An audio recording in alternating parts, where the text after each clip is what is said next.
welcome back, everybody, to the Planet Film Network. Welcome back to another episode of PFNLive. I'm one of your hosts, Sean Mugg.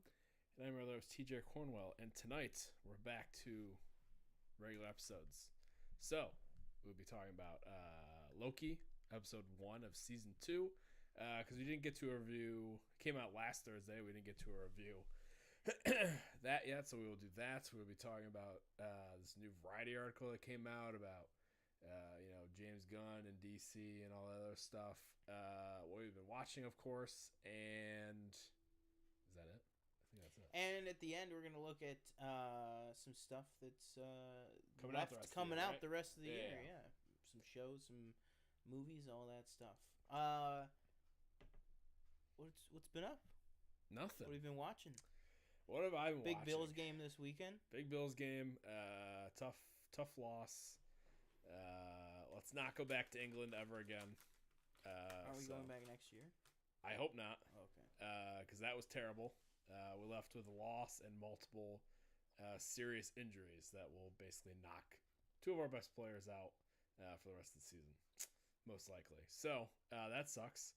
But what have I been watching? I haven't watched much TV. I think I've only watched the necessities, which are Loki and that's it.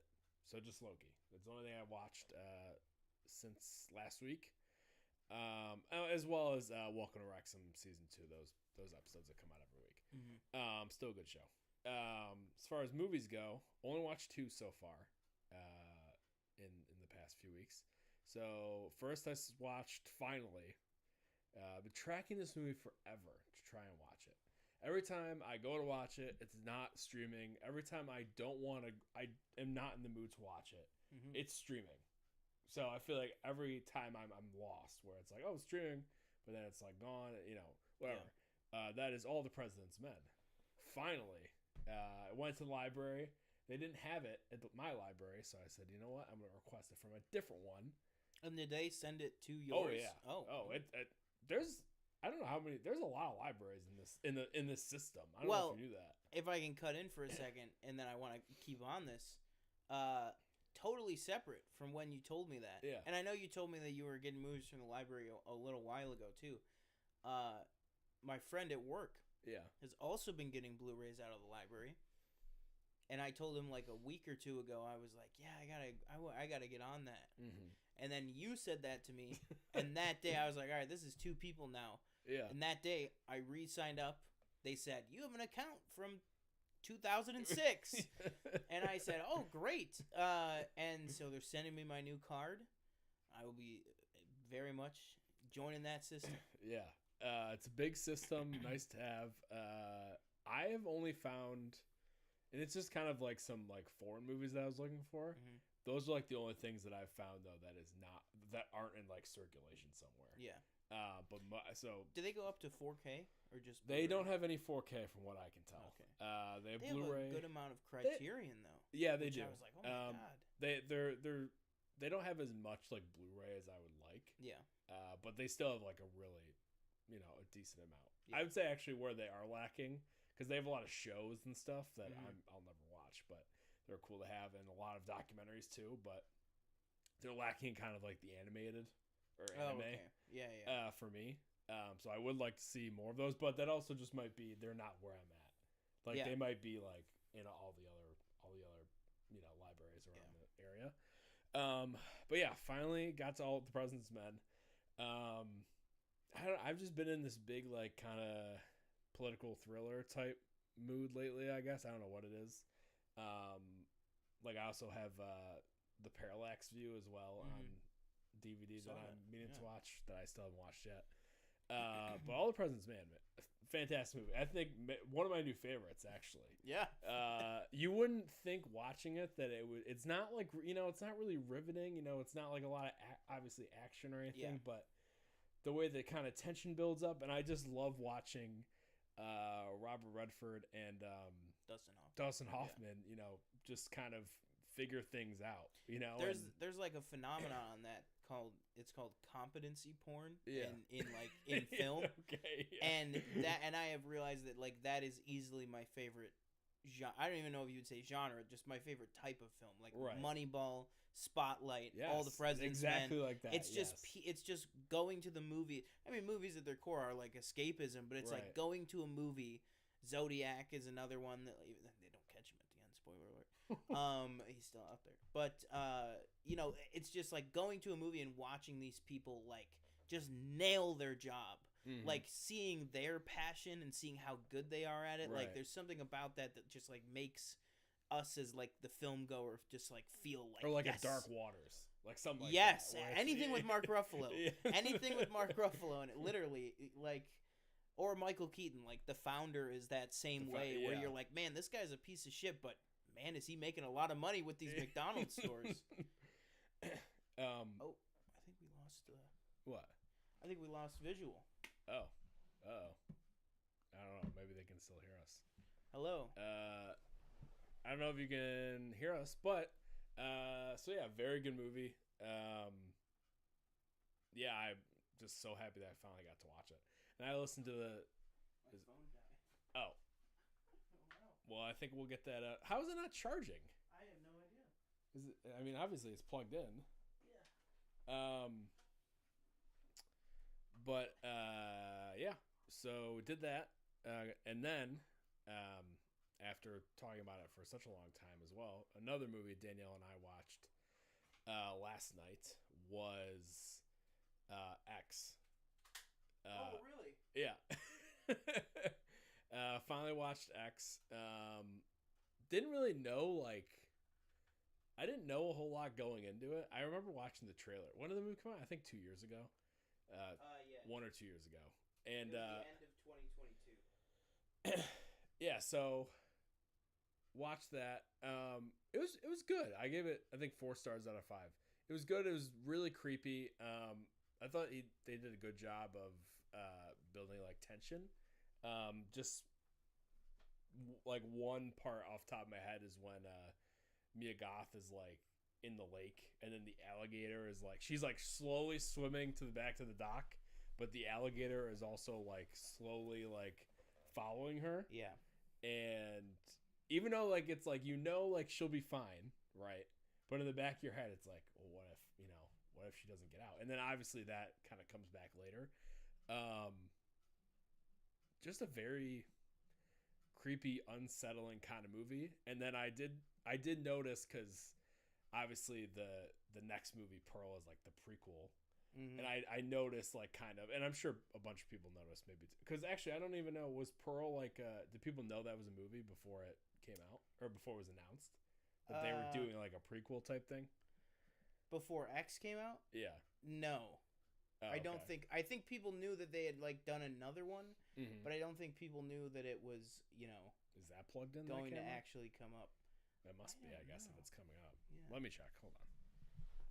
Well, thanks for joining us for this audio only podcast exclusive experience. I do not know what or why this is happening, but yeah, I mean, I saw X. I think the day it came out. I have a review up on the channel.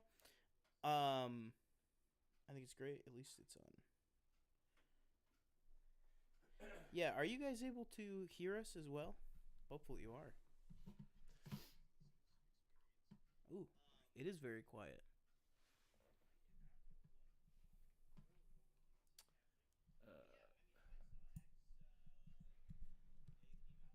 Hello.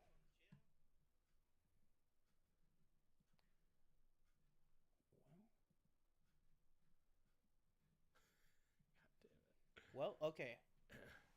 Let's see what's going on. Where's properties? I do not know. All right, well, as long as you guys can hear me. I mean, I watched X a while ago. Thank you guys for joining us. See, we got a couple people watching us right now. We are currently working on getting our camera back up as our main camera crapped out. There we go. We got movement here. Probably going to be some notable resizing or reshaping needed. I would say maybe tilt it ever so slightly. Well, once you get it resized, I mean, obviously. Once you do that, I'll get up and I'll do the other one before you hit transition. We are currently working tirelessly to restore picture, which will be good. Let's see. What have you guys been watching? We never asked that. What have you guys been watching out there? Below Deck? If you want to, yeah. Below Deck? If you want to adjust it. Is there something called Below Deck Med? I hear that all the time. Is that Mediterranean? Yeah, okay. yeah. I always hear next time on Below Deck Med. I don't know what I mean by I always hear that, but I hear people talking about Below Deck Med at work. Yeah, we haven't watched Mediterranean, or at least maybe unless Danielle has. I don't think she has, but we've only watched like the American version, even though there's like people that are from England and Australia on it. So I don't really know like what makes it I don't know. But yeah, so we watched that. As much as I hate to say like I enjoy the show, because I wouldn't say I'm a big like reality show person. It's pretty intriguing show, I will say that. That looks pretty good, I want to say. That looks pretty good. I think so. Transition. And we should All be right. back. There we go. All right. God damn it. But yeah. So Below Deck. Oh, Resident Alien. What's that? Michelle in the chat says Resident Alien. I don't know. Am I bumping us up? I think maybe analog. Why does it say that? Analog. I don't. Is that how you spell it? It's analog. No, I mean like well, I don't know. Whatever. British. All right. What have you been watching now that we're back on track? Okay, now that we are back on track, I have been watching a good amount of stuff. That's a lie. Not a good amount of stuff, but man, I gotta say, I gotta throw the plug out there again. I know I've said it in the past, and I know I've told you multiple times, but Enterprise Incidents with Scott and Steve. This is like my new religion. Yeah. I think this is like. If you guys have listened to the show long enough, you know we talk about sometimes the Cinephiles podcast, which is just like a super deep dive into movies every week. They just finished about a month's worth of coverage on The Wolf of Wall Street, which has been great.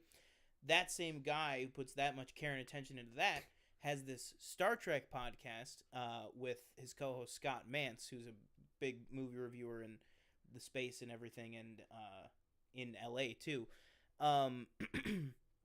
They both host this show called Enterprise Incidents, where they do the same basically Cinephiles deep dive treatment, going into the budget of each episode, what was going on in the time, and it's not even just that like, and again, I haven't seen half of these episodes. I have seen a decent amount of the original series that I watched like when I was a kid on cable, basically, but a lot of these episodes I've never seen, or some of them I've never even heard of. I mean, a lot of them I've heard, you know, the name or something, but I don't know about them and stuff. So hearing the episode is really cool. It's like that, how when people will say like the Star Wars audiobooks, right? Like how they're all full sound, full music, full sound effects, everything like that.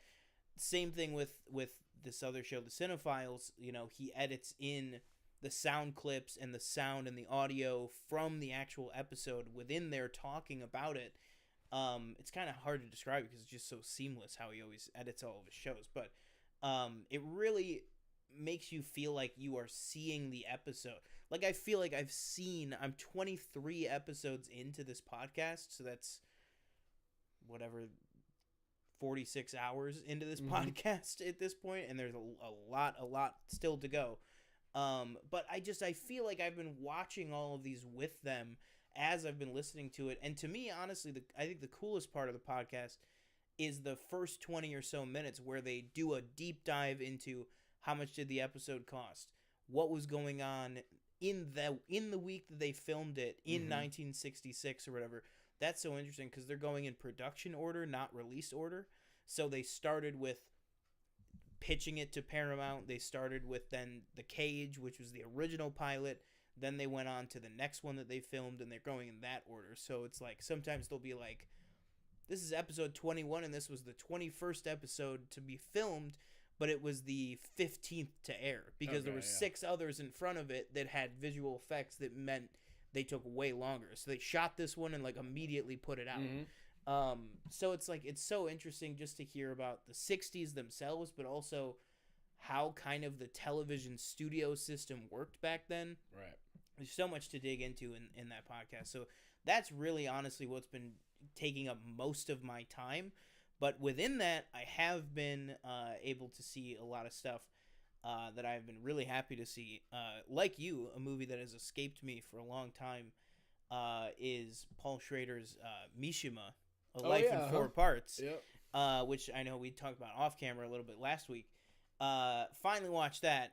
Yes, Scott freaking Mantz, for anybody out there. Movie release dates. Mishima, A Life in 4 Parts. I finally watched. Incredible. I mean, the movie, it's just, I mean, I know this is like you talking about All the President's Men. Like, no duh. But, man, is this movie good. I was just, like, completely gripped. I watched it last Wednesday morning just because I didn't have work, and I literally just watched it, like, in broad daylight. Just, like, I started kind of, like, cleaning up around my room with it on for, like, the first, like, 5 or 10 minutes. Even though the first 5 or 10 minutes were really good and intriguing and stuff. And then after that, I just, like, sat in almost, like, still silence just, like, watching this movie.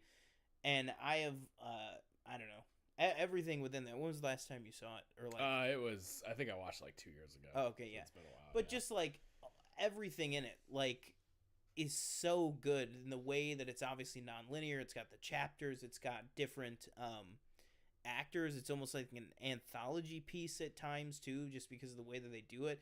And then like when you kind of realize what you're seeing, that you're seeing visual representations of his work that also are like kind of aspects of himself, I guess, essentially within it.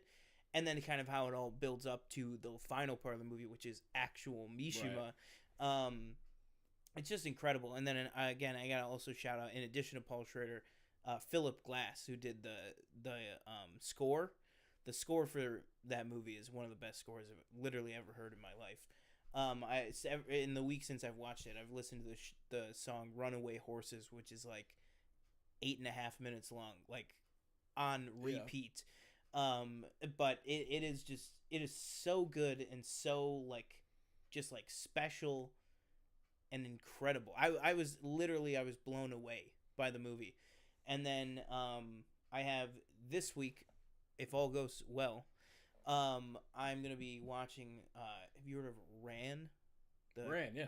Yeah, have you seen it? No, I haven't seen it. Yeah. I have that Blu-ray I borrowed from my friend, and then Kingdom of Heaven, the Ridley Scott movie from like the early 2000s about the Crusades. I'm going to be watching both of those. So I'm in a very like Criterion-esque like epics kind of mood right now. And I'm very excited to see those two movies. But I might watch Mishima again before I give it back to my friend. Did you check out any of the special features? I did. I watched. Sorry, you asked me about them, and I actually might have watched a few, but I don't remember them like whatsoever. Yeah, the first one I've only started with some of the smaller ones because I just haven't had time. I've been working so much, but they were fantastic. Like I think the one was just with Paul Schrader just talking about kind of the music on it. They have one on there talking about the music and what he wanted to have the feel for it and everything like that. And it was just really, really good. But there's so many more special features, obviously, because it's Criterion Edition. But yeah, love that movie. Thought it was awesome. I rewatched Logan. Okay. Which I, to my recollection, probably have not seen since 2018 or 2019, if not 2017. Really good movie. Patrick Stewart is insane in that movie, as is Hugh Jackman. I feel like Patrick Stewart and Daphne Keane always. Yeah. Does the now you rewatching it, does it take away something from you now that you know that he's coming back? Sorry, I didn't mean to be dramatic pause.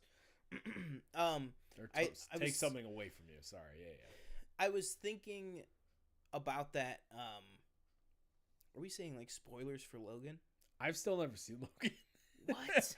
So oh my god, I'm bringing it over next time. Spoiler: he dies at the end. Okay, well there you go. Is that it? Yeah. What when he what's it called? Not even in his. Do you know like who the villain is? Like who the actual villain is? No, I don't actually. Okay, then I guess I won't get into that. But when the actual physical villain threat, not like the we gotta get Laura to the lab, not like that villain, but like the actual physical one that the person who kills Wolverine, when that person enters the story and they have their first fight, I was like, does it take it away that they did this in this movie? And it's not the last time we're gonna see Hugh Jackman. Right, yeah. I thought that when they fought for the first time, I thought that actively while watching the movie, and then my brain went no. Because I agree with what James Mangold said about it in the indie interviews. He was like, I don't think it takes away from Logan because Logan had 6 years to be the definitive Wolverine capper. You know what I mean? And he's like, what's the difference between, a movie being the end of something for 6 years or in 25 years when they bring Wolverine back anyways? What if they just can you imagine that the new Deadpool? And I know there's been so many photos of there's been a lot of just publicity of him and Ryan Reynolds hanging out and everything. Yeah. But they just start the movie and the first 5 minutes they just kill him. Kill Wolverine. Yeah. That would be insane. That would be really awesome. But I mean, I could see it happening if it is a multiversal thing. But yeah, I thought Logan is fantastic. But yeah, just to finish there it is right there. Just to finish what I was saying, I think what? Did you see that? What? Was that the below the line? Yeah. No, I clicked on that and I backed out of it. Oh, okay. Yeah. That made the news, but not Jeff. I guess so. Anyways, last point on Logan, which I didn't want to spend this much time on, but it's a great movie. I think Daphne Keane and Patrick Stewart always get the praise, and rightfully so. Very old man, very young girl, giving career best performances on both of them. But man, that movie just isn't a movie without Hugh Jackman. Obviously it's not. That's the understatement of the year. Right. But what he's asked to do in that movie and the different levels and the different things that he's doing, if you've seen the movie in all the ways that I mean, Hugh Jackman is just so good. Right from the beginning, he wakes up and he's drunk in his limo and he's just falling all over the place. And it's and then the arc that he goes on of kind of getting back in the game and then getting out of the game. It's just fantastic. Last thing I watched is Where I Work, which I had no idea that this was happening. We talked about it on the show months and months and months ago that there was this Pedro Almodovar. What is it? Pedro Almodovar. I can never remember how to pronounce his name. Pedro. Yeah, Almodovar. Director, Parallel Mothers, Pain and Glory. Okay. Two big movies from the last couple of years. But he also does a ton of these short films that he's done his whole career. These 30-minute short films. And there was news that the newest one was going to be with two very popular. Can I use the word daddy? Two very popular daddies out there, which is Pedro Pascal and Ethan Hawke, being together in their version of a Brokeback Mountain. But then also, Where I Work paired it with one of his previous shorts called The Human Voice, starring Tilda Swinton, which I did not know that I was going to be watching either of those the day that I watched them, but I watched both of them back to back. I loved both of them. I thought that Strange Way of Life is the Pedro Pascal and Ethan Hawke one. That one to me, I gave that one 3 out of 5 stars. I liked it a lot, but I felt like it was trying to give you the impression of a full movie in 30 minutes. I didn't even know it was like a short film. I thought it was a whole movie. That's why I said I thought. Well, I feel like there was a ton of confusion out there about it when the first stories were coming out and stuff. So I think that's totally valid. Even up to it, you know, my friend at work was like, are you sure? I think this is a full movie. And I was like, I don't think so. And it was like, it ended up being, 32 minutes. Yeah. But I think that it is trying to give you the impression of like a full satisfying movie, which is not, I think, what a short should be doing. So for that, it kind of didn't resonate with me that great. But I mean, the performances are great, and the story that is there, I think, is great. But I gave The Human Voice with Tilda Swinton, I gave that 4 out of 5. I thought that was a pitch perfect 30-minute short film. That it was like, it didn't, like Strange Way of Life, it ends and I was like, oh, I kind of wanted more. And it also kind of picks up where it's almost like, you know, it ends halfway through the third act and it starts like 10 minutes into the second act. Like, I feel like when it started, I was like playing catch up a little too much. And then when it ended, I was like, oh, I would have kind of liked to see what happened right after this. Right. Whereas The Human Voice, I think, was just a perfect beginning, middle, and end of, it's just, she is in this apartment set, where she gets this phone call. There's more to it than this, but she gets this phone call. The first 5 minutes or so, she's waiting. There's these suitcases in her apartment, and she's kind of talking to herself. And then she gets this phone call, and you basically learn everything. All you're hearing is Tilda Swinton's side of everything. You don't hear anyone else in it, any of the other side of the phone call. And it's basically, you find out that her boyfriend of however many years just broke up with her. And then you find out just more about their relationship, more about her like mental state, her like emotional state. And it's all just done on her face, just throughout walking around this apartment set. And then the coolest part of it is, sometimes she will just walk right off the set and the camera will just follow her and you'll see the scaffolding and she'll just like walk outside of her apartment, which would be like the balcony, and would just walk across the sound stage back into the other side of the apartment, and like it was nothing. Like, it would just come in and out of the set, and the camera would show you the back of the set and like the inner workings of the set and everything, just as if it was the same dramatic scene, just not addressing it at all. And I just thought that the way that he played with that was like so unexpected, and I just like loved it so much. I thought that was really, really cool with how they kind of just demolished the fourth wall in that. But I thought they were both really good. I thought they both were really good. But that's it. That's all I've been watching. So not much, but a decent amount, I would say. And then Gen V. I think Gen V is still really good. I think it had its best episode this past week. Best episode so far, at least. Just like, I'm telling you, man, this show's good. That's it. Awesome. By the way, Killers of the Flower Moon is next week, not this week.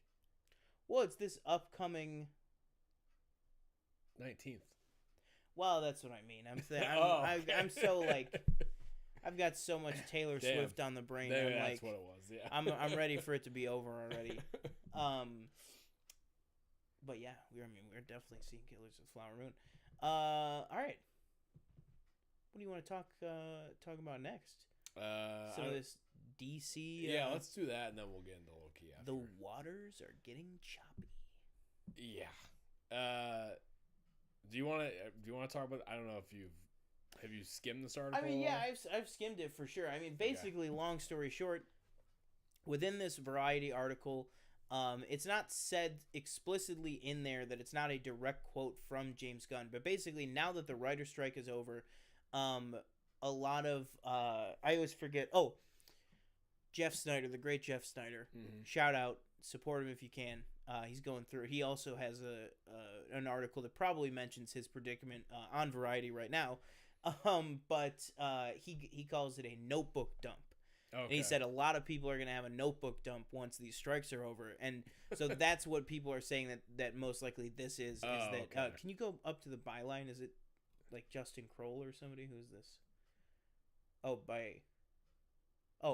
Tatiana Siegel. Okay, yeah. Yeah. So this is like basically probably everything that Tatiana Siegel had on Aquaman 2.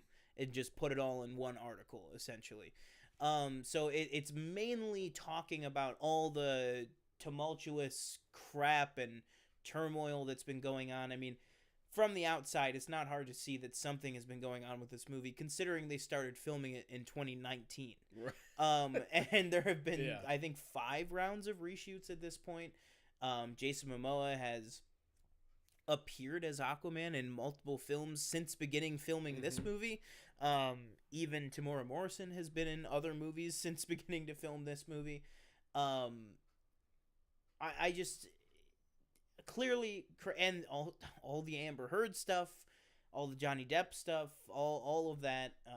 Is he gonna be Lobo? Is he not gonna be Lobo? That I feel like that was like 6 months ago that all that was going around.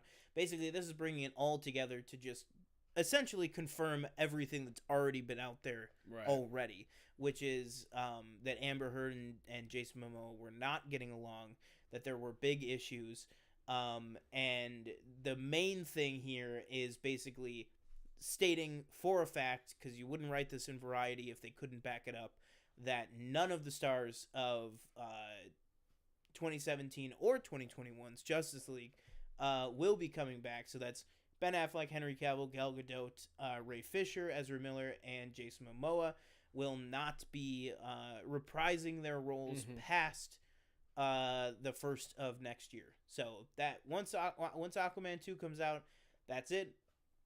James Gunn said in that direct quote, he said in that tweet, I think a week or two ago now, that he said the 3 names that are definitely coming back is Freddie Stroma as Vigilante, John Cena as Peacemaker, and Viola Davis as Amanda Waller. That those are the 3 that are concretely coming back. So reading between the lines, you can say, well, that means nobody else is. This article confirms that. Even though Gal Gadot just recently, even as a couple of months ago, was out there saying, oh yeah, we're working on Wonder Woman 3. We're going to see what's going on.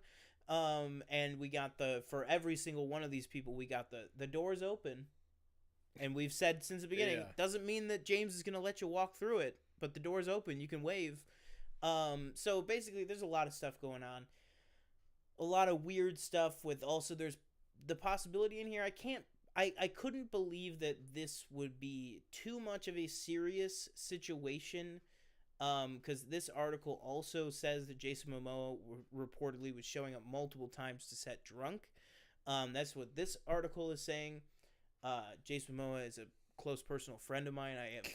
I have hit him once before. So Jason, if you're watching, I don't want to say that, but then also in the same article it says that he might be up for the role of Lobo. So I don't think if this was like he was constantly coming to set drunk, he was, I don't think that is the situation that we're dealing with here. But at the same time, there's a lot of stuff in here. Yeah, there's also conflicting comments saying like that didn't happen. Like, oh yeah, like he likes to like have a beer once in a while, but he didn't show up drunk to any. Yeah. Right. I mean the whole I feel like not the biggest story, but like the biggest like tidbit that came out of this that I saw that I was like, what? Was the story that Jason Momoa showed up to set dressed as Johnny Depp as Captain Jack or just as Johnny Depp? I think it was just as Johnny Depp because it says he even has the rings. Right. I think the idea is that he just like. Which, like, I just find that so. I feel like already Jason Momoa and Johnny Depp kind of have a similar vibe to begin with. They do, they both wear scarves and rings and stuff, and they always have. Like, I don't really know. I don't know, but I mean. And then there was a thing with that Elon Musk like threatened to burn the. I think the quote was "burn the house down." Yeah. But the house that he was referring to was Warner Brothers. Right. If Amber Heard didn't return for the sequel to Aquaman. Yeah. Like what? I don't know. It's so crazy that like some of this. I feel like none of this stuff like came out a year or two like when it was going on. I know. You know what I mean? Yeah. But yeah, the thing that you said about how nobody's really coming back, or like the main Justice League, none of them were coming back. Yeah. Which again, we kind of knew that already, but again, it was more of the question of maybe like an Ezra Miller. Yeah. That was kind of still up in the air. Well, the door's open. Yeah. Everybody says doors open, but the door is actually closed. Also, not listed here, Zachary Levi. I would assume you could probably throw him on the pile. Dump him in there. Yeah. I would assume. And I think this is good. Oh, and Xolo Maridueña as Blue Beetle. That's the other one he said is definitely coming back. Yeah. But I think this is good. I think we can both agree that, again, clean slate for DC. Again, you can have some people that come back. Peacemaker, that was James Gunn's thing already. So that makes sense that John Cena will come back, and Freddie Troma, you said, isn't it? Right? Yeah. Freddie Troma will come back. Viola Davis was also in Peacemaker. So I don't know. That all makes sense to me.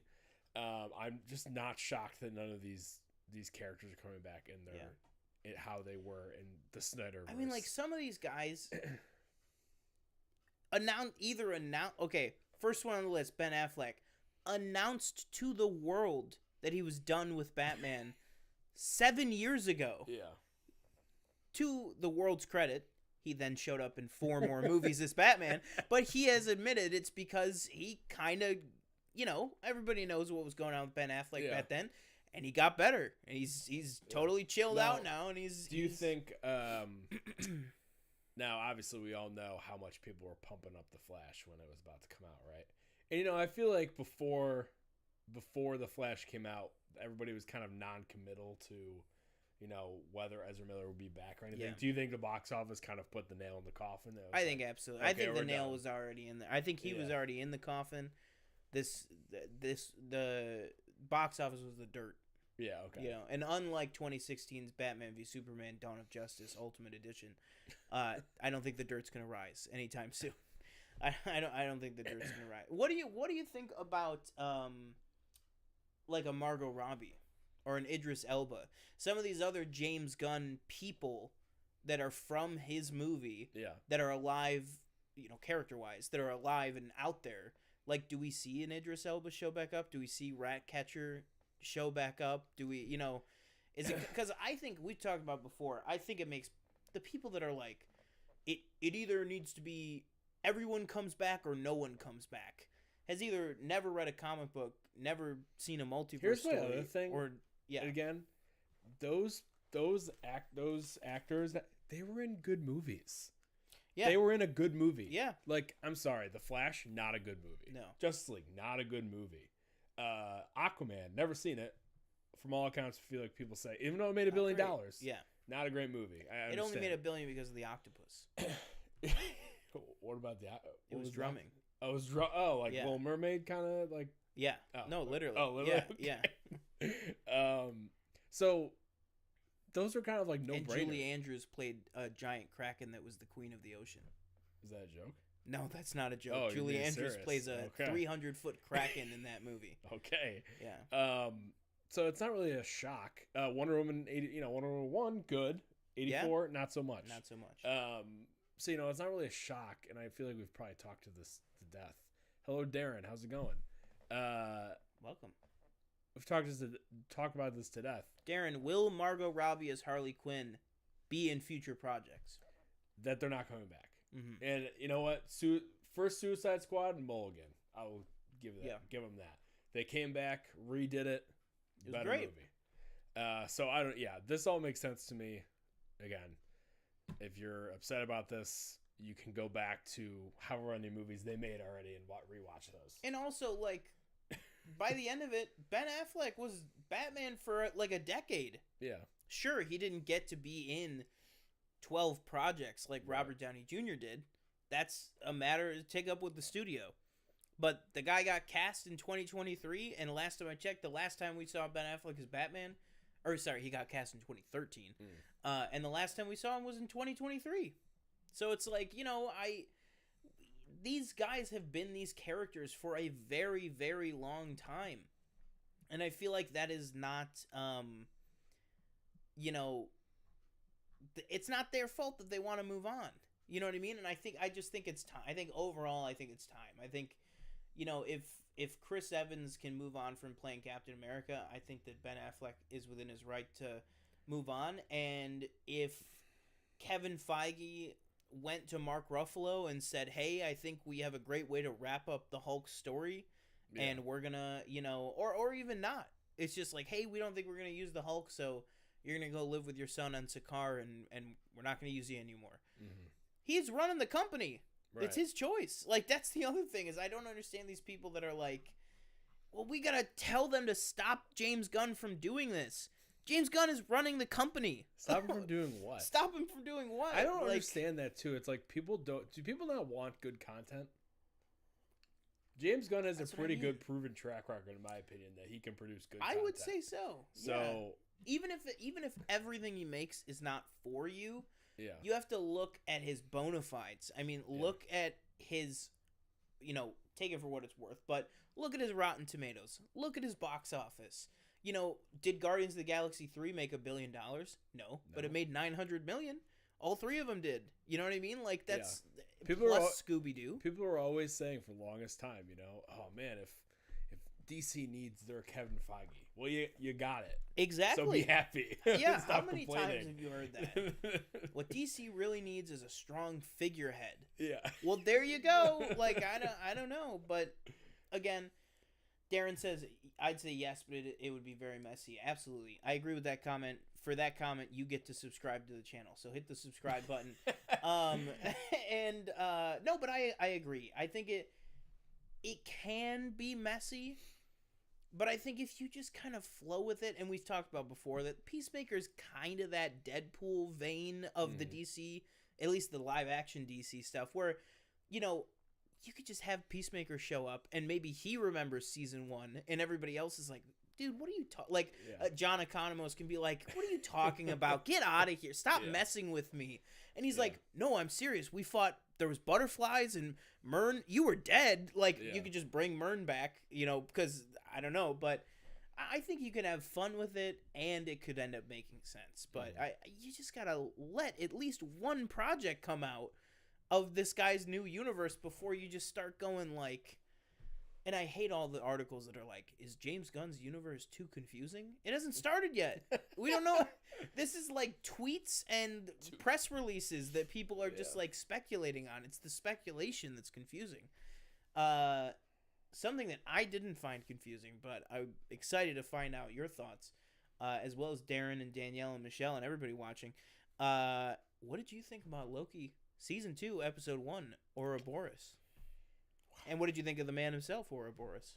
So Loki, Season 2, Episode 1. I thought it was a really good return. Very promising first episode for a new season of, you know, MCU right now is kind of struggling, I'd say. I think everybody would probably agree with that.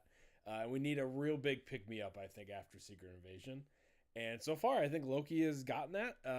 I thought Episode 1 played very much like a finale to a season, which I guess is good going forward. So I'd be interested to see, you know, what...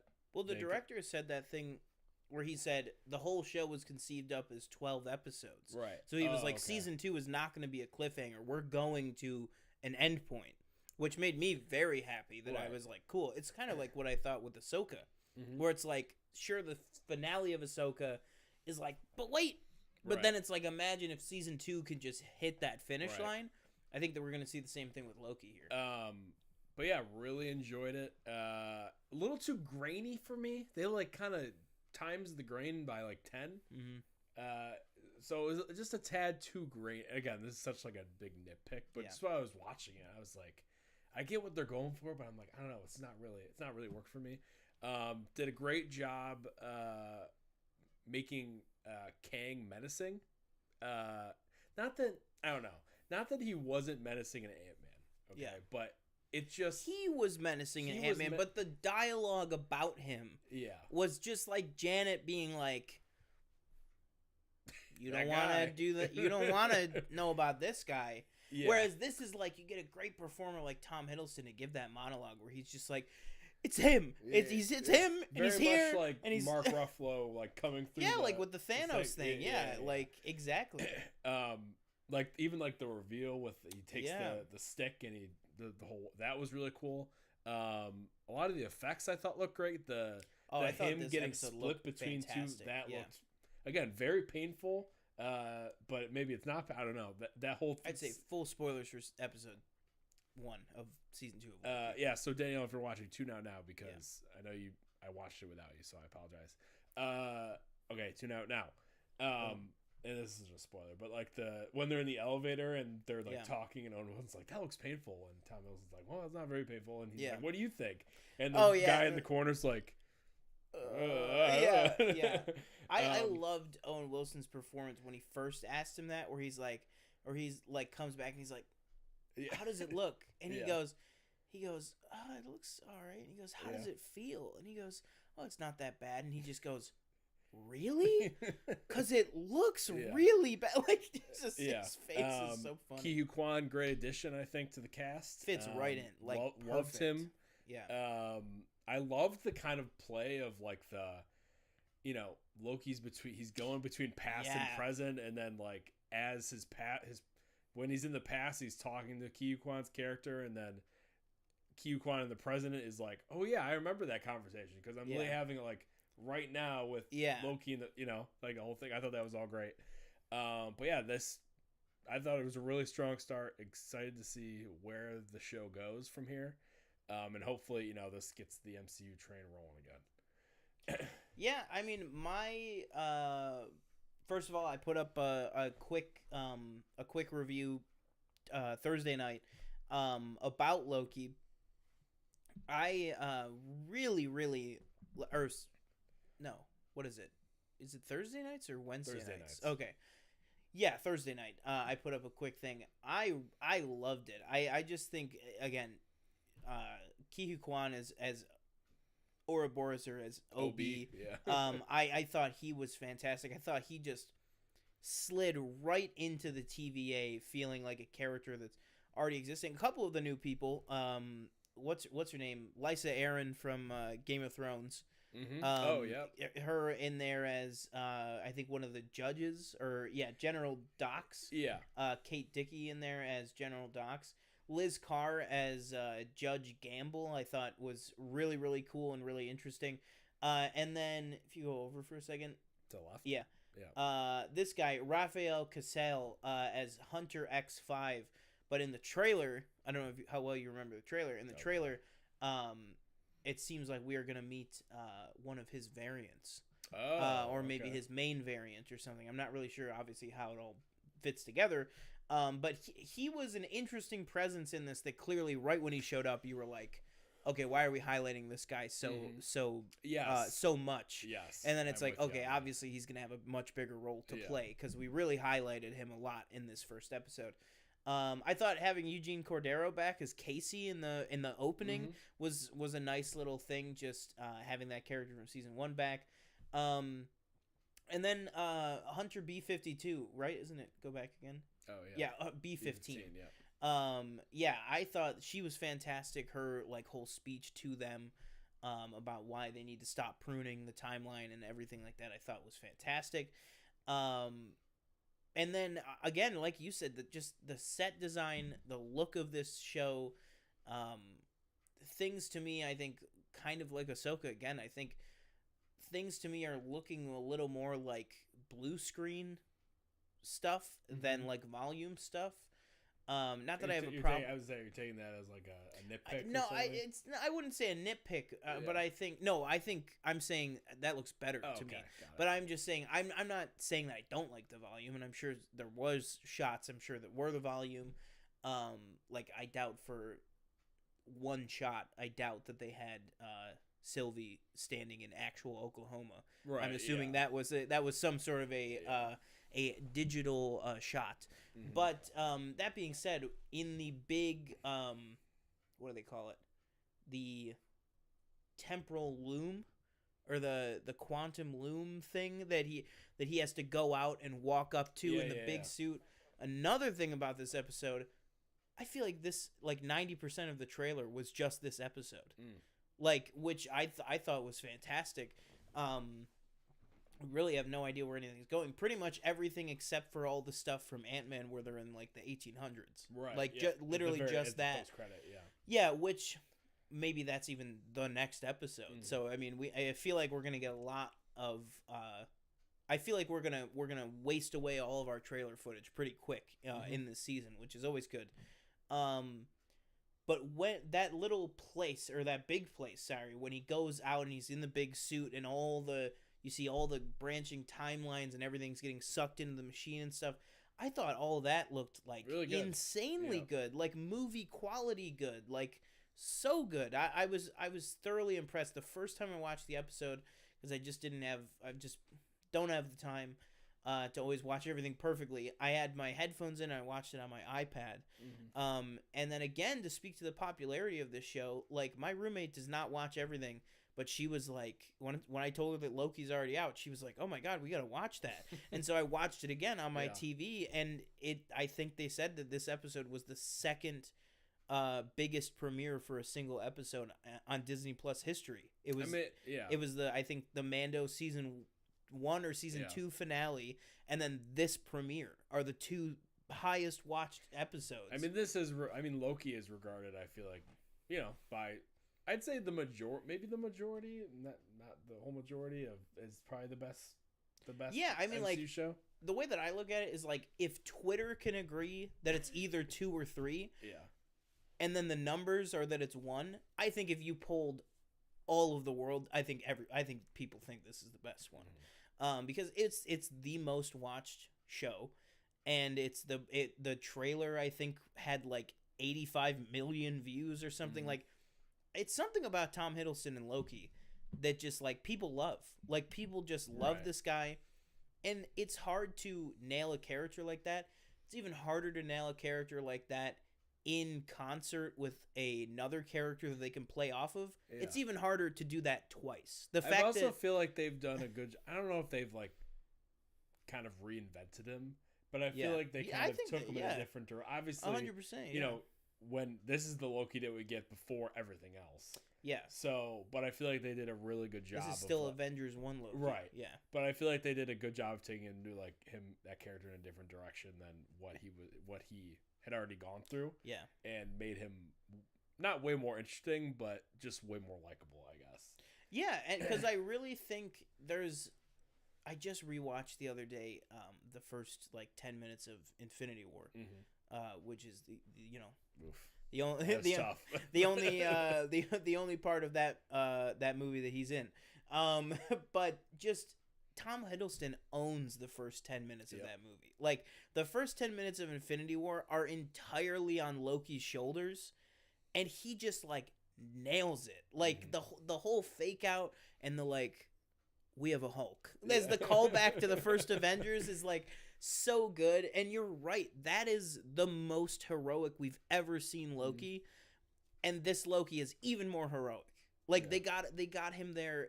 It really is like we were watching the A-plot Loki, and then we like jutted out this way, and he got to A-plot Loki and kind of even more heroic than him in less time, which obviously would happen if you discovered that there was a secret agency running the entire universe.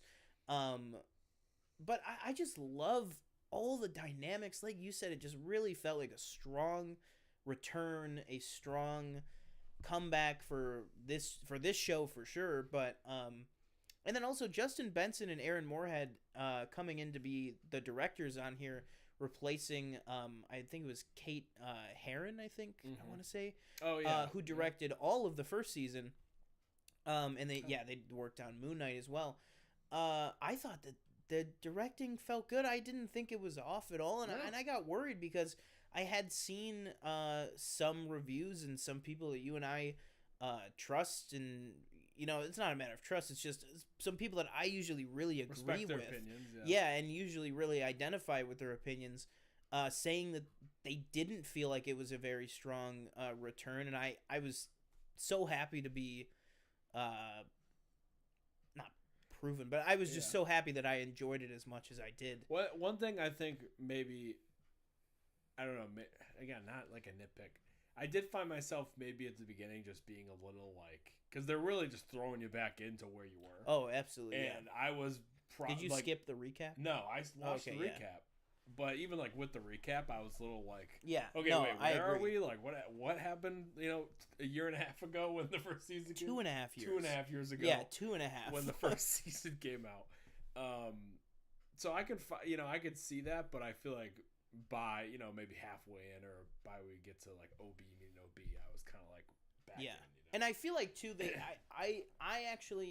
I felt that as well, and I don't know if it's just because I always feel like I'm a little bit of an apologist for everything, but I felt like I really vibed with the fact that it was almost like we were so caught off guard because Loki was so caught off guard. Like, it wasn't until remember, like, Mobius is like, you wanted to take a second, so take a second, and he like kind of was like, that guy. That in the painting, that is what's coming. Like, as soon as that moment happened and, like, Loki caught his breath, I feel like the, like, direction and the pacing and the writing also caught its breath. Like, I thought they did that really, really well. Man, I really loved this episode. What did you think about the whole Sylvie post-credit thing? Because I was a little confused by it at first. And I was like, wait, what are we? Because, again, it's been 2.5 years. Right. I was like, wait, what did... Because we just, like, left her killing Kang. Yeah. He Who Remains. He Who Remains. I liked the little... He Who Remains, is that his name, or is that just what you were introduced to him as? And he was like, I don't know, does it matter? Like, because it's like, we know his name is Kang, but he's like, that doesn't sound like a person's name. And I think that's where we like leave her at the end of the first season. So now we're like, okay, now she kicks him through the door, and that's the last we see. And then obviously she walks into that McDonald's, and it's all we're in the 70s, I think it is 82, I think. Yeah, 82. So basically, there's that whole ad campaign too with Loki and McDonald's and all that stuff. And I don't know. I think it's kind of like, now she's been hopping all these different timelines. Now she's, I guess, free. I feel like. Yeah, see, that to me, honestly, I don't know if it's just because I'm stupid or what.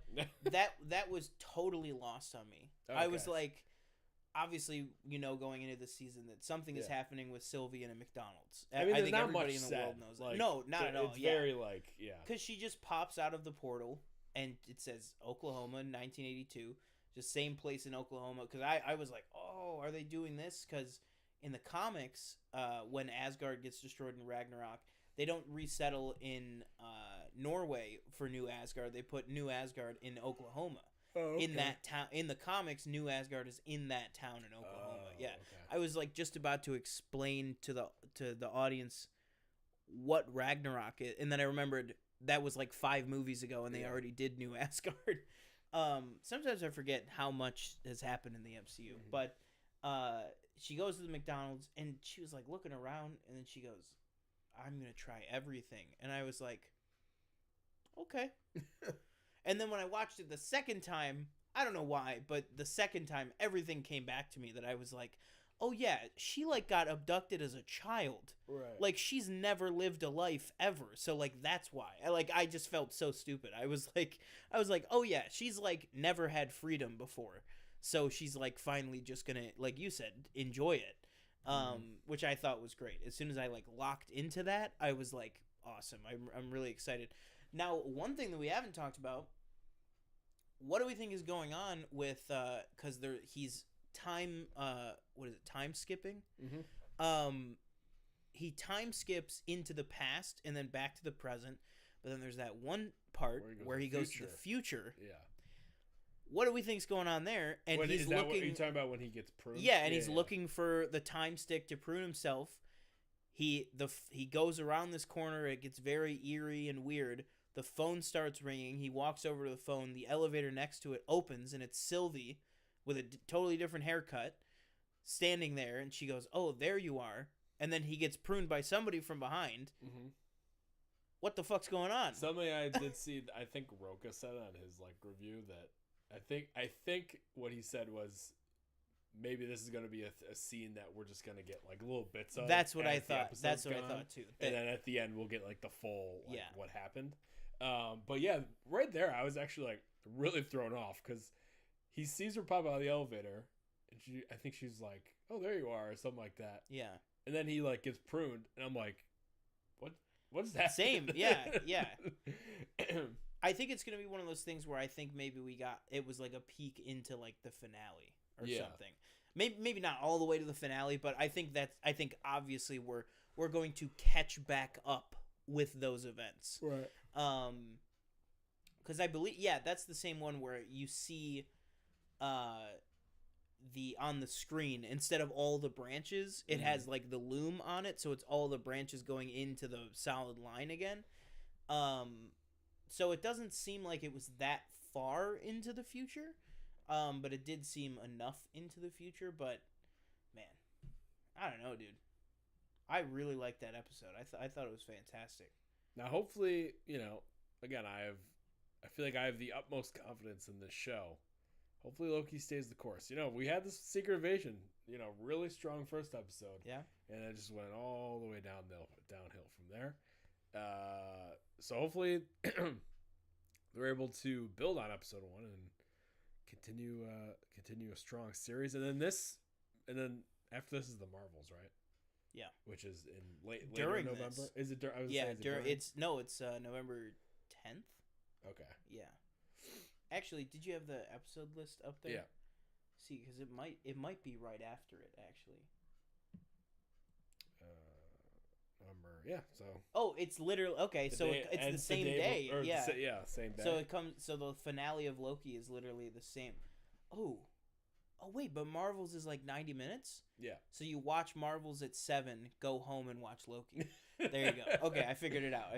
We're good. Hopefully, it's not the other way around. Like, hopefully the finale of Loki doesn't like set up the Marvels, because then that would be a bad math on their part. But, yeah, and again, Kang, the setup of Kang, you hear his voice. People that have already seen the first 4 episodes have said that Jonathan Majors is very good in this season. I don't doubt that. He's obviously a very good actor. But yeah, I mean, it's all part of it. We gotta still see what's going on with him in the future. But in terms of the show, we did not get any Ravonna Renslayer this week. We did hear her voice, and we did hear her name. Oh yeah, that was an interesting little kind of recording there. That was the past, right? For sure. Yeah, because that's what it seems, is that when he was in the past, it was obviously like the distant past, like very far in the past. Right. Whereas when he jumped to the future, it seemed like it was maybe only like a couple days later. Right. But then there's that, like you said, there's that whole thing where it's like there's not different, like there's only one TVA. Yeah. But he's like, because that's Obi's whole thing is like, well, you can't do that here because there's nowhere to go. Yeah, like there is no time. Like there's time. What is it? Like, because he says at one point, he's like, "Oh, I haven't seen you, Mobius, in 400 years." Right. So it's like time passes, but it's like you can't. It's like, since you access all of time from the TVA, you can't access all of time within the TVA. Yeah. If that makes sense. Mm-hmm. And that's what it seems to be. I just love that there's like a mystery that I care about. And you know what I mean? Like, I love, and believe me, I was down with Gravik. I was ready to see what was going on. Is he Fury's secret son? And they were like, he's just a rude guy. And that was how that show ended. I mean, not to say that would have made way more sense, but they really should. I feel like maybe they should. Yeah, I thought that would have been like great. Or I don't know, even follow through on the story that they did set up, which was that he was like a father figure to Gravik, and they never mentioned that ever. And by the way, they didn't even fight. That was actually Emilia Clarke. Yes, exactly. They never actually, Gravik and Fury never actually come face to face. Since the end of episode 1 of that show. They never interact ever again. Good job. Good one. But this is totally 180, I feel. Yeah. I don't know. That's what I saw. And even Miss Minutes. She's in on it, too. Yeah, exactly. Yeah, and Mobius was like, we got to get Miss Minutes in on this. And Loki was like, hell no, bro. She's just as bad. She jump scared me back there. But yeah, this is just great. I'm so happy that Loki is back. And like you said, I hope it follows through. Because you can be these Marvel shows. They've shown one thing. It's there is a wide range of how bad they can be. Because it's like Moon Knight is like, when I think back, I go, oh yeah, Moon Knight had such great episodes, and then I'm like, but overall, I feel like the story kind of just fell apart. Falcon and Winter Soldier, I think, had a good story, better performances. Again, it just kind of falls apart. Yeah. Like Hawkeye, to me, again, I think Hawkeye, when I think back to it, I'm like, that is like one of the best beginning, middle, and end shows with good moments in between, in my opinion. And I think, like, I just saw on TikTok a couple weeks ago, the scene, this show, I don't even know when that show came out. What, Hawkeye? 10 years ago. But 2021. Okay. So Christmas 2020. Oh, wait, scroll up for a second. Yeah. It gives you the full runtime. Oh, that's kind of cool. Hawkeye, 5 hours and 39 minutes. Maybe I'll rewatch that for Christmas. But it was the scene where his son's on the phone and his hearing aid is out, so he can't hear him. Mm-hmm. And it's so sad. Yeah. And like Kate Bishop's like, he's like, what did he say? Mm-hmm. And Kate's like, she writes down, it's okay if you can't come home for Christmas. Yeah. And like the pain on Jeremy Renner's face, I don't know. That's Hawkeye. That's a different show, but just the 5.3. Jeez, that's harsh. Well, that's like people getting mad. Yeah. It's, Yeah. But like, I think all of these shows have literally all of them have incredible episodes. Right. And then some episodes that aren't that great. I think all of them have that, except for Loki. Honestly, Loki. No, yeah, again, to me, I keep comparing it to Ahsoka, but it kind of is that. Whereas we talked about last week, like Ahsoka is a show that when I would go back to rewatch it, I'm not gonna skip any of them. Falcon and Winter Soldier, I rewatched just a couple months ago. I skipped like 3 episodes. Like I watched, like by skip them, I mean like I watched like the important scenes and just skipped right through it. Like Loki's one that I would never skip because it's just like it feels like tight and perfect all throughout it. But oh, there you go, She-Hulk right there. Yeah, really liked it. Let's see, chat. Michelle said, "I love Loki episode 1. Just give Key the best supporting Emmy now. Tom plays Loki like he is now part of him for real. And I know he has said several times he'd play him for the rest of his life if he could. It was also cool and very convincing to see Loki in total panic mode like a human being. Yeah, absolutely. I mean, to shake a god like that, I think you really feel it. And again, it's like Loki's like a serious guy, and like Scott Lang is not. So it's like I think just like I just think that just was a miscalculation. That they were like, we're gonna get, because it should have been, if you're gonna do Kang is gonna be, coming up in Ant-Man. You gotta kind of do it where it's like he gets like blindsided. You know what I mean? The first like hour of the movie, he's like, oh yeah, that guy's really bad. And then you meet him and he gets defeated by ants. Right, and they tried to make him more, again, like you said, he's kind of more, Paul Rudd in general, but also Scott Lang. Doesn't really give off the whole kind of, terrified vibe, but I think they try to put his daughter in peril, put Cassidy in peril to kind of like push that out there a little bit more, but it still didn't really work. And again, like I said, I don't think it did. Loki and Tom Hiddleston and those 5-minute monologue, like really hit way it, more scared now of him, just.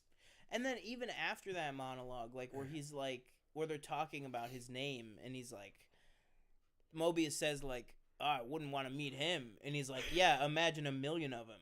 Yeah. Like even that line is like, we've seen that. We saw a movie, you and I, where there were 1 million of him, and Loki saying "Imagine a million of them" felt more menacing than seeing a million of him. Yeah. It's like what is it?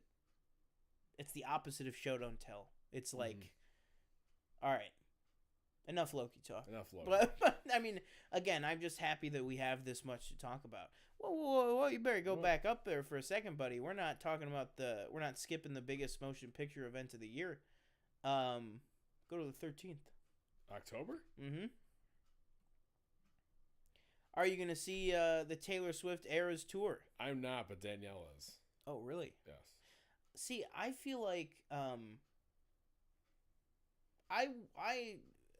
probably not going to go see it. But I would if I had the time. I probably would go see it just because Dan Murrell said I feel like it's one of the biggest motion picture events of the year. So he's like, I feel like I have to see it. Mm-hmm. And I was like, man, he's kind of right. Mm-hmm. But then it's kind of already diluted itself because then Beyonce announced she's doing the same thing in December. So it's like, I think we're just going to see a little mini pop over the next year of a lot more big concert events, but I don't think it's just going to blow over after a while. But yeah, Michelle in chat says, I lost my Taylor Swift tickets. I am a Swiftie. Yeah, I don't know. She's going to see it. I know. She just said she lost them. Oh, I think she'll find some. Oh, okay.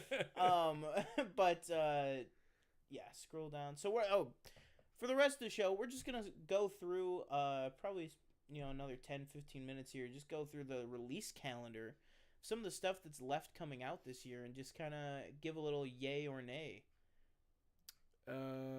Let's see. Okay, Killers of the Flower Moon. Absolutely. Yes. 100%. One of my most depending on the rest of this list, maybe my most anticipated. Lost them. See? Told you. Same here. Definitely probably most anticipated for the rest of the year. I'm trying to think like what else is coming out, honestly. Yeah. That's we're going through these. I'm not sure how much is coming out in all honesty. Five Nights at Freddy's. Yeah, that's coming to see After Death from Angel Studios? No. Okay. But Five Nights at Freddy's coming to Peacock, I believe, same day. So yes, I will be believe checking it is that same out. Day, actually, yeah. I wouldn't consider myself a Five Nights at Freddy fan, but No. I have checked out the wiki. I will say that because I was interested like in the story. They always talk about the Bite of '89. Is that the year? Do you know what I'm talking about? I think so, yeah. So everything that started it. So I, read through the story on. All I know is the wiki usually in the movie, Shaggy is not going to be a nice guy. Probably That's not. what I've gathered. Yes. Priscilla, November 3rd. Where are you at with Priscilla? I don't know. I'm not. I liked Elvis. Obviously, this is a different. Totally different vibe. Yeah. Yeah. I'm interested. I'm not gonna go out of my way to a theater to watch it. Maybe I'll watch it if it comes to like a Netflix or it was an A24. It'd probably end up on Showtime at some point. And I do subscribe to the Paramount Showtime bundle currently. As do I. Yeah, so I will probably check it out if it comes there. But I'm interested. I saw like a quick kind of review that said it was good. Mm-hmm. Yeah, I know it played at a couple of festivals and people really seemed to like it. I saw a couple of interviews with Sofia Coppola, directed it obviously. I'm very excited, and I'm just excited again, like Zendaya, like Sydney Sweeney, like Hunter Schafer. I'm excited to see what Jacob Elordi can do on the big screen that's not Euphoria or The Kissing Booth. Not that I've ever seen The Kissing Booth, but I have seen every episode of Euphoria multiple times, unfortunately. Yeah. But it's an okay show. But yeah, he's great, and I'm excited to see him as Elvis. And I'm ashamed to say I don't know the actress playing Priscilla. I want to say that she's an unknown. It's fine. I do want to look it up. Oh, okay. All right. Fair enough. Curious. But yeah, my friend Dorian at work, he is very hype. Oh, on really? This movie, he is very hype. He's 83 minutes. He's saying that this is his most anticipated. Keely Spaney. I feel like that name sounds familiar. Bad Times. Okay, yeah, she was the young girl in Bad Times at the El Royale. Vice. Oh, okay, yeah. So I've definitely. Oh, okay, Pacific yeah, Rim. Pacific Rim, yeah. So I've definitely seen her face in multiple. Oh, and she was in Devs. Yeah, Mayor of Easttown. She was Lyndon in Devs. Wow. Okay. Yeah. Okay. I'm excited. She's in Alien Romulus. All right. Keep it coming. Even What better. a name. Jeez. Alien Romulus. Who came up with that one? Logan Roy. Yeah, exactly. Okay, so Priscilla. Terrifier 2. Terrifier 2 re-release. Oh, great. Don't know if I'll get to the first one. You know who will, though? Who's that? Thousands of people. Oh, I know. It's a popular movie. Man, last year. Oh, yeah, because you probably had it, right, you guys? We had it when I don't know why. We, miss out on some, big stuff that you would think. But then movies like this, whenever you see, Dan's show, and he's like, this is in limited release in 700 theaters. I'm one of them. Mm-hmm. I don't know why. None of the other theaters in our area get it. We're, the market of my company. Yeah. You know what I mean? Where it's, we get the smaller stuff. So we had Terrifier when it was in limited release. We had it for, a month and a half. Wow. And it was every show. Dozens and dozens of people, and then eventually it got to hundreds of people. Wow. It was one of the busiest movies that I worked all last year. It was crazy. November 10th, The Marvels. Have you heard of it? I have. I'm excited. I think. Tickets went on sale today. Yeah, I'll wait. Excited that it is a shorter movie as well. I believe an hour 40, somewhere in there. So that's awesome. I haven't watched Captain Marvel in a long time.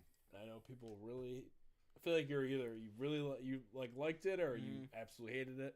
I liked it when I saw it. I saw it 3 times actually. Not on purpose. It just happened to. It was the time. I saw it opening night, and then there was an employee screening that I went to, and then I think there was one other. I went another time. I think I was at that same screening. Yeah.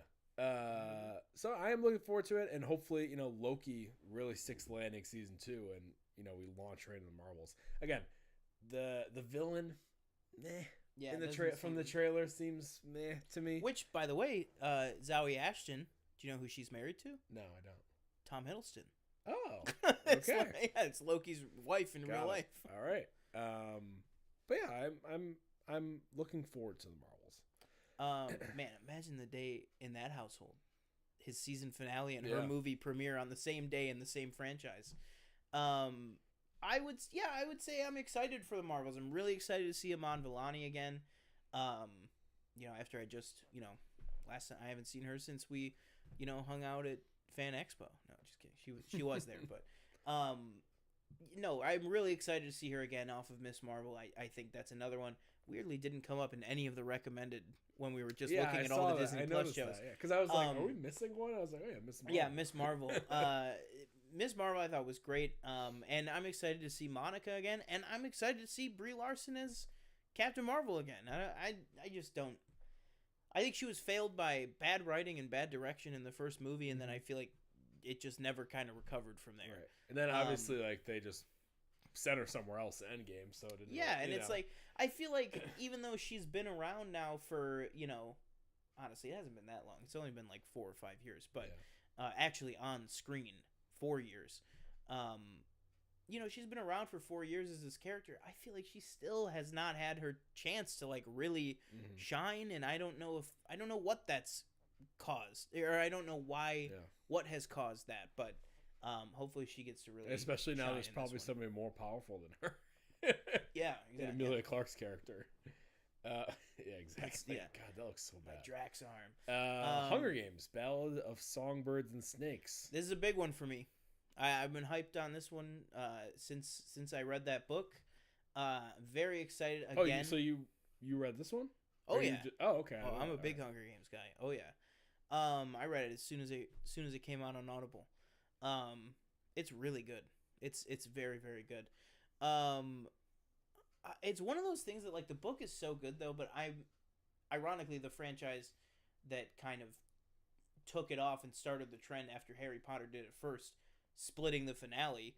I'm surprised they didn't split this book because it's just the one book. So it's if you'd make this movie, I don't really know how you do a sequel to it. Is there a sequel? No, it's just that's okay. what I mean. It's just like this is just the book and that's it. Like she'd have to write a new book for them to adapt. Otherwise, we're getting into Game of Thrones territory of going off script here.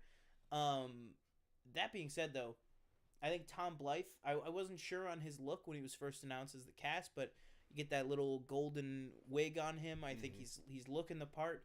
Peter Dinklage, Viola Davis, everybody's looking good in this. Jason Schwartzman. And then again, like I said, Hunter Schafer from Euphoria. I love her work in Euphoria. I think she's a fantastic actress, and I'm excited to see her in this. And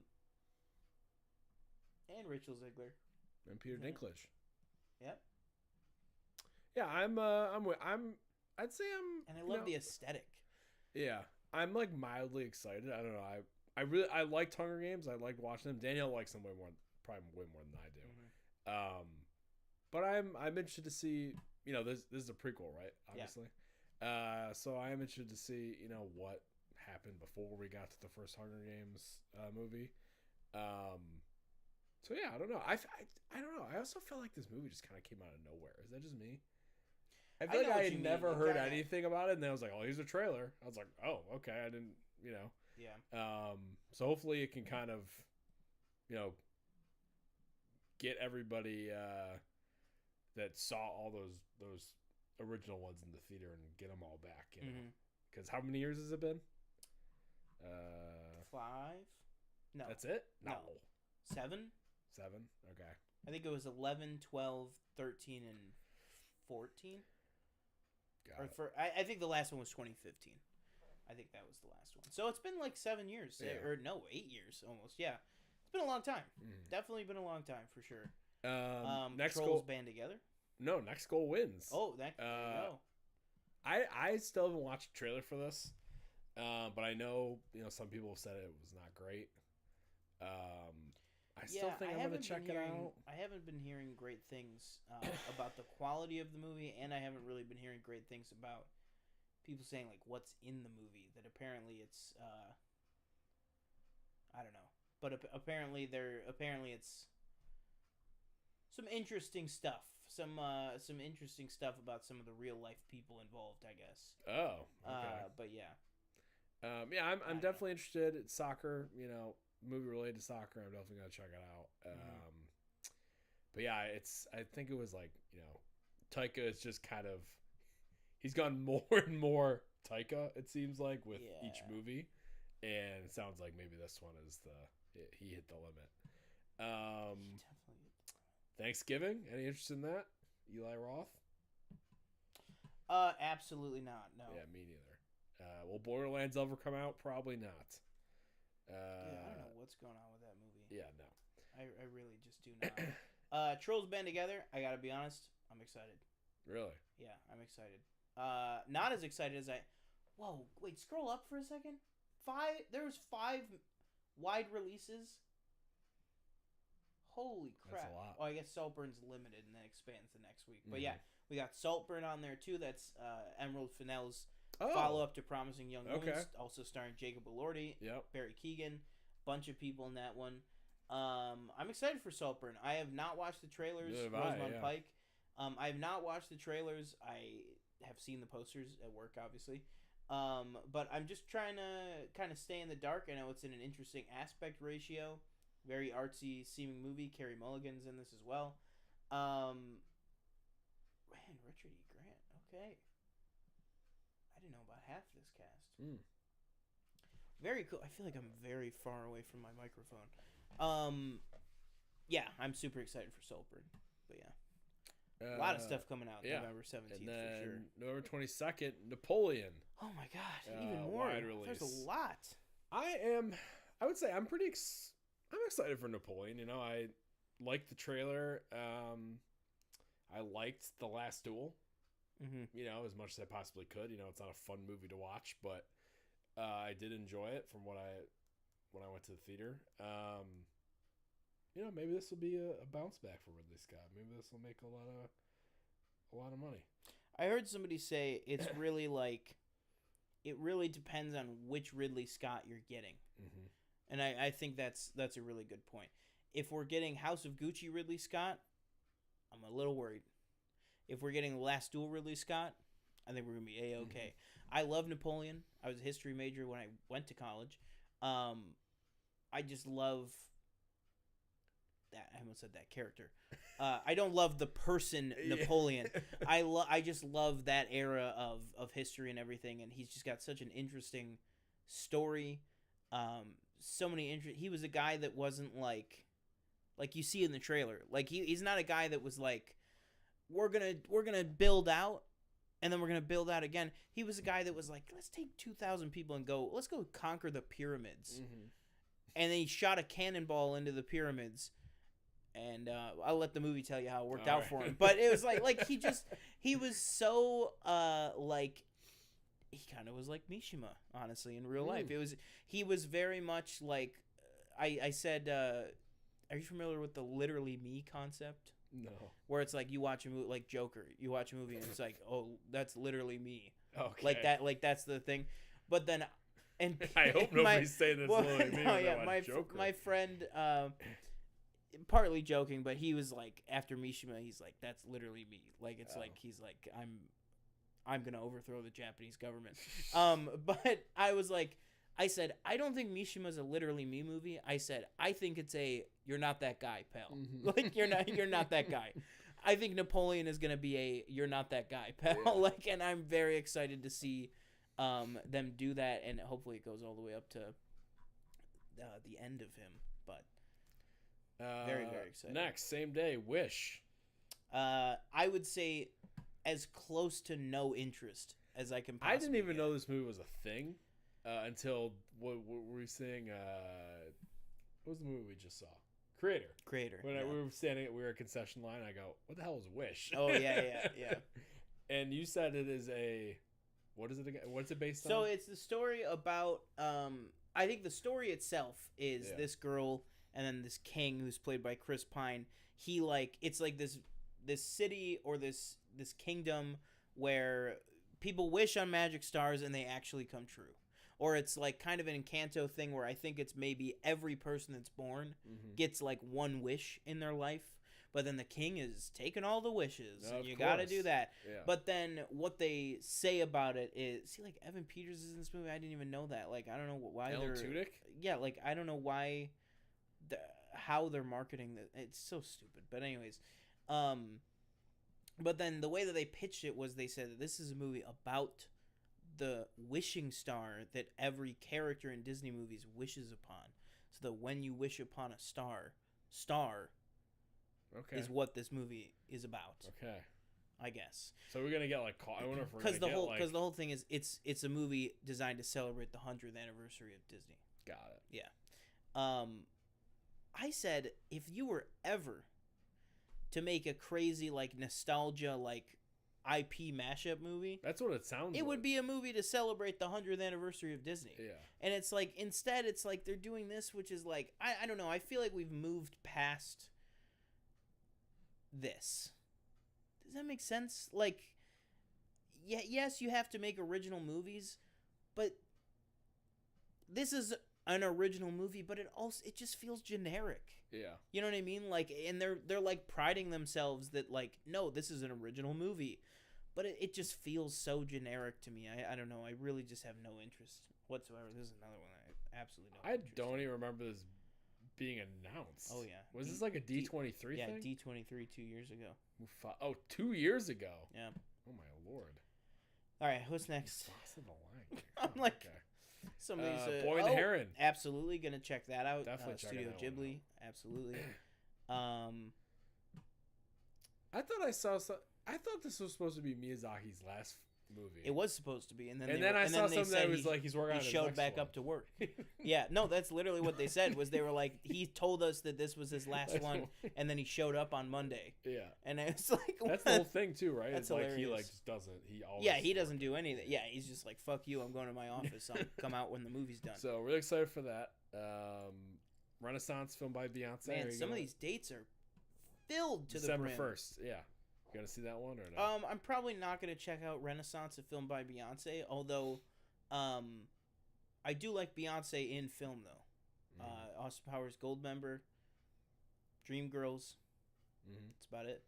But I do think she's good. But this is not something for me. Are you gonna check that out? Probably not. The Bike Riders. The Bike Riders, very much gonna check it out. Absolutely. Austin Butler, Tom Hardy, Jodie Comer. Very, very excited. Very excited for this. Michael Shannon, yeah. Mike Boyd Weiss. Holbrook. Yeah.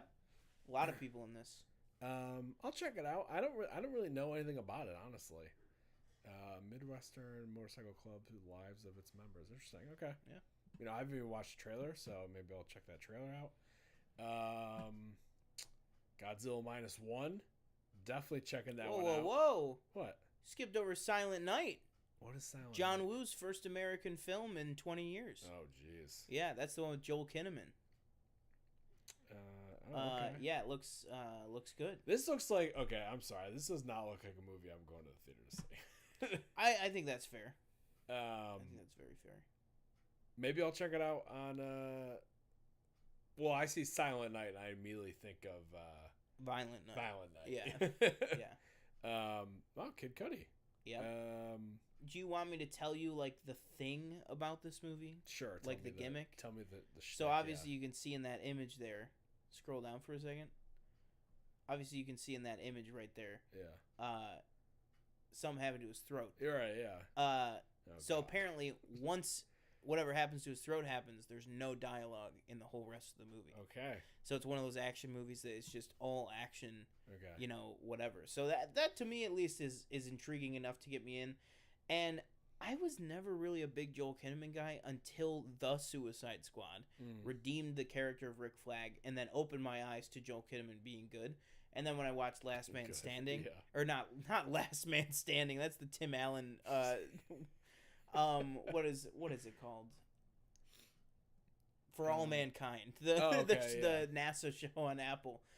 He's the main character in that, and he is like one of the best working actors today. And then you go way back to his seasons of House of Cards, and it's like, yeah, he's great in everything. But so I'm excited for the John Woo aspect, but I'm honestly more excited for the Joel Kinnaman aspect. Godzilla -1, absolutely gonna try and see that 100%. Agreed.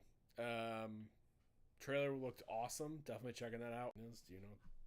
It sounds very familiar.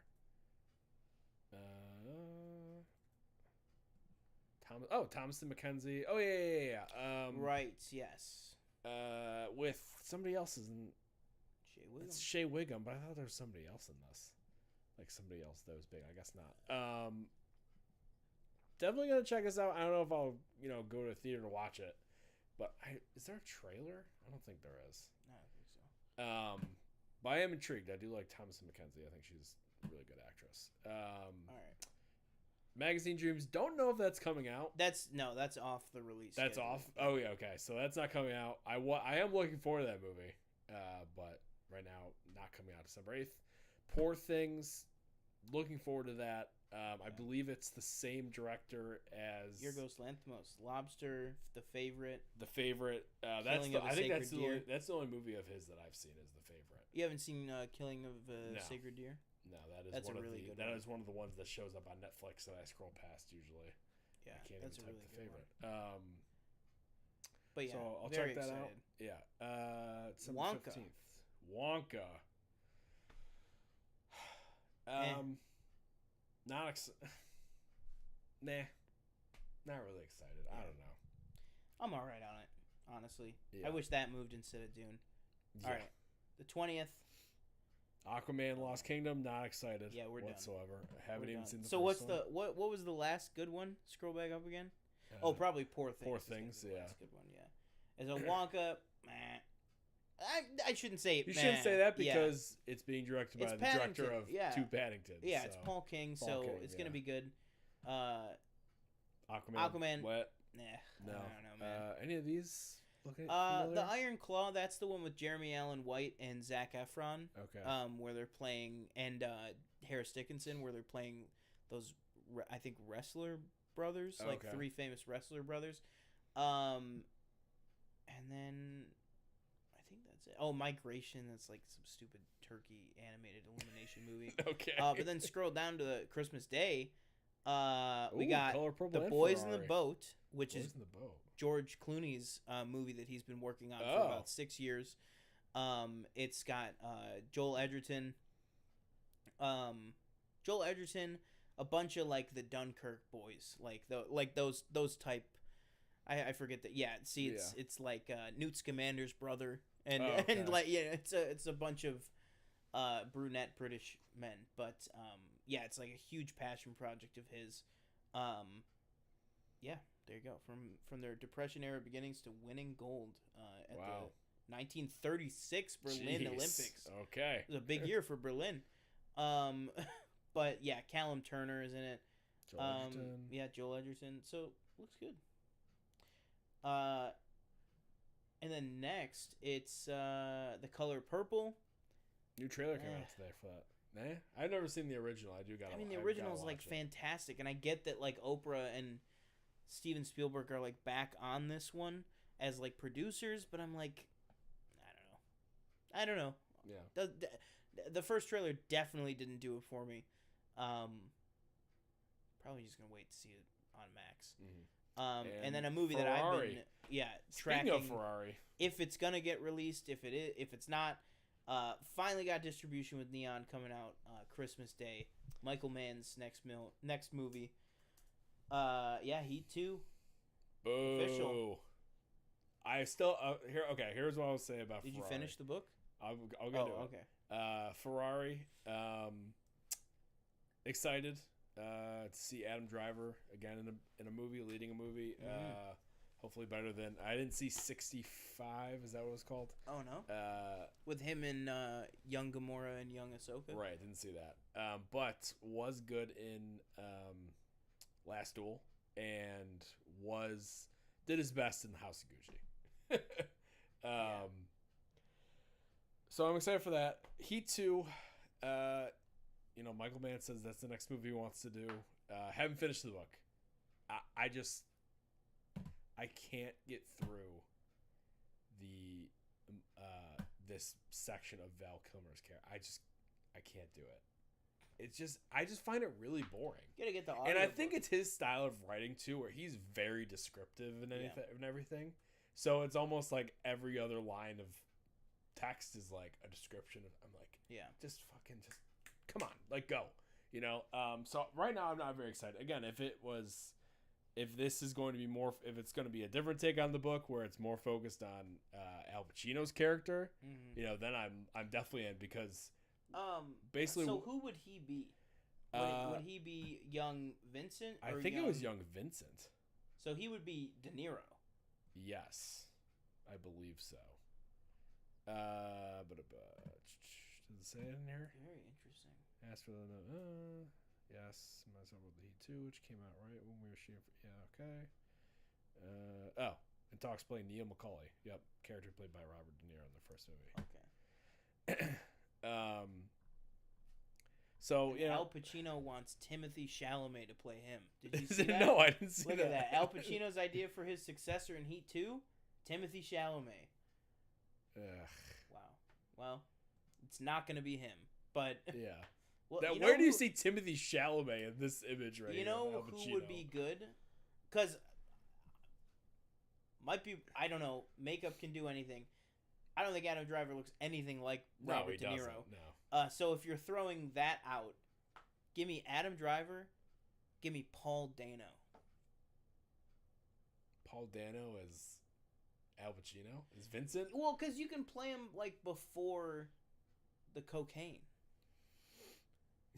Before the I cocaine. don't know. I think somebody like that would be like a change of pace would be interesting. But yeah. Well, guys, that'll do it. Let us know, what are you most excited for with the remainder of the year? How do you feel about Loki Season 2? What have you guys been watching? And what was the first thing we talked about? What's going on with the DCU? The Justice League is out. Peacemaker is in. James Gunn, what's he doing? Does he even know how to make a movie? If only we had evidence to know if he does or not. Let us if only there was some way to know. Let us know all that down below. And while you're down there, make sure to like, comment, subscribe, and share this video. Thank you to everyone who's joined us. That'll do it for me. I have been one of your hosts, Sean Monk. And I've been another host, TJ Cornwall. Thank you for watching. Follow us on all our social media channels, Instagram, Twitter, and TikTok. And we will see you next time. Boom.